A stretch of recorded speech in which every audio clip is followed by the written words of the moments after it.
અમેરિકાની અંદર કોઈ પાસે સમય જ નથી એમ કે છો, ન્યાય એટલી બધી સિસ્ટમથી બધું ન્યાય કે કોઈ પાસે સમય નથી. આપણે તો અહીંયા ગાડી રિવેસ લેતા હોય ને તો વાંહે 4 જણા કહેતા આવવા દો આવવા દો આવવા દો, 4 જણા વાંહે ઉભા હોય.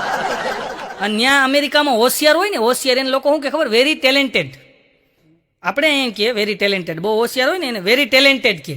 અને આપણે અહીંયા બહુ હોશિયાર હોય ને શું કે ખબર છે, આખા ગામને વેચીને દાળિયા ખાઈ જાય ને એવો છે. અહીંયા આપણે એવું કે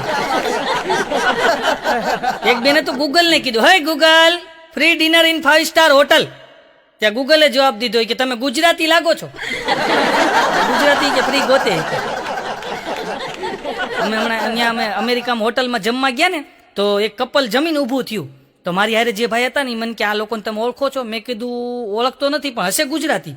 મને કે કેમ તમે એમ કહો? મેં કીધું ખબર પડી જાય, પણ મને કે એનું કારણ હું કેવી રીતના તમને ખબર પડી કે ગુજરાતી છે? મેં કીધું ગુજરાતી એ હોય કે જમી લીધા પછી એમ કે ટીશ્યુ પેપરની અંદર મુખવાસ લે એટલે સમજી લેવાનું કે આ ગુજરાતી જ હોય.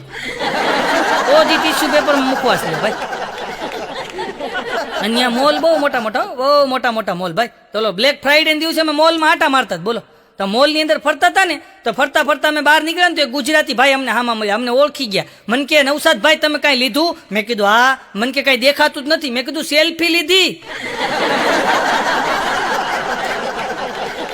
અને ત્યાં વરસાદ પડે, ત્યાં તો ત્યાં નક્કી નહીં કે ગમે ત્યાં વરસાદ પડે. ત્યાં વરસાદ, અમેરિકામાં વરસાદ પડે તો મેં એક વસ્તુ જોઈ, ત્યાં વરસાદ પડે ને તો એ લોકો બહુ રોમેન્ટિક થઈ જાય.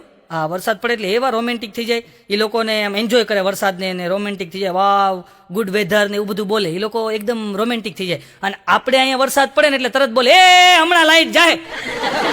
આપણે એમ કે એ લાઈટ જાય. એ લોકો ત્યાં એન્જોય કરે.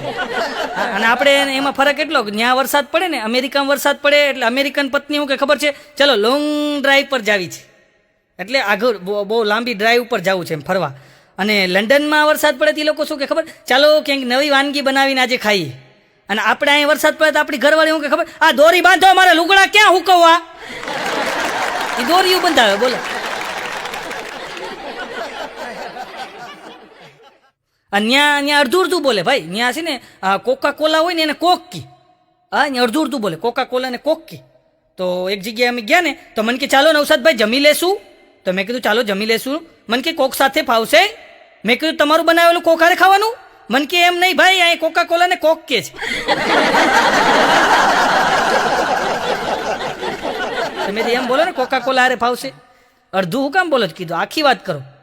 અમુક તો અડધી જ વાત કરતા હોય બોલો. ત્યાંનું કલ્ચર હાવ અલગ છે અમેરિકાનું. ત્યાં ઊભા ખાય, ઊભા નાય, આવે તો હાય, જાય તો બાય. ત્યાં બહુ મહેનત કર્યા લોકો, એનું કલ્ચર આખું અલગ છે ભાઈ. એક ભાઈને મેં અમેરિકામાં પૂછ્યું, મેં ભાઈ તમારો બાબો કેવડો થયો? મને કે અવડો.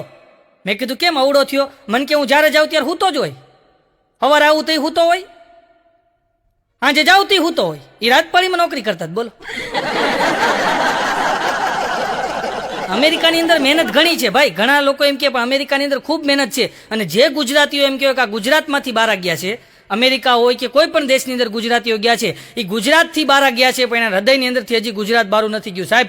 એટલા ગુજરાતીને પ્રેમ કરે છે, હજી ત્યાં ગુજરાતી કલાકારોના પ્રોગ્રામ એટલા દિલથી માણે છે, એટલો જ પ્રેમ કરે છે સાહેબ. કારણ કે એ લોકોના હૃદયની અંદરથી હજી ગુજરાત ગયું નથી ને કોઈ દિવસ જશે નહીં. કારણ કે હૃદયની અંદર હજી ગુજરાત ધબકતું છે સાહેબ. આ ગુજરાતીઓ છે સાહેબ. અને આખા વિશ્વની અંદર ગુજરાતીઓએ એમ કહેવાય ડંકો વગાડ્યો છે ભાઈ. તમે અમેરિકામાં જાઓ, તમે જો મોટેલ ને પટેલ ને મોટેલ ને પછી પંપ ને ગેસ પંપ ને આ બધું આપણા ગુજરાતીનું જ છે બોલો. તમે જુઓ ને ઘણું બધું ગુજરાતી પાસે છે ભાઈ. ભૂરિયાઓ ને ભાડે રાખ્યા છે બોલો.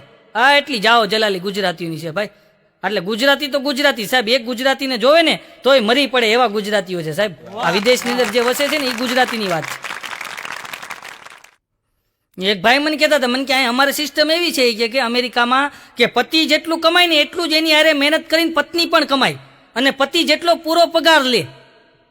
પતિની સાથે મહેનત કરી અને પત્ની પણ પતિ જેટલો પૂરો પગાર લે. મેં કીધું અહીં સારું કે અમારે ત્યાં કાંઈ કરે નહીં તો પૂરો પગાર લેશે. પૂરો પગાર લઈ લે ઘરે લાવી. અઘરું છે ભાઈ.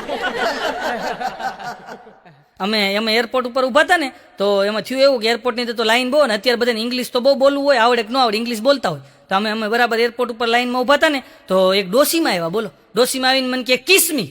તો ઘડીક વાર તો મને સાથે. હેલો ગાઈસ, તમને મારો વિડીયો ગમે તો લાઈક કરો, શેર કરો અને સબસ્ક્રાઈબ કરો. અને એક પ્રેમ ભરી કોમેન્ટ કરવાનું ભૂલતા નહીં કે મારો વિડીયો તમને કેવો લાગ્યો, ગમ્યો કે ન ગમ્યો. અને તે વિડીયોમાં છેલ્લા સુધી બન્યા રહેજો અને છેલ્લે સુધી વિડીયો મારો જોજો અને તમને કયો સારો પાઠ લાગ્યો અને એ તે કહેજો. અને તમે વિડીયો પૂરો જોજો અને પ્લીઝ એક સબસ્ક્રાઈબ કરજો, તેથી મને મોટિવેશન મળે. બાય બાય ગાય, પ્લીઝ એક સબસ્ક્રાઈબ કરજો.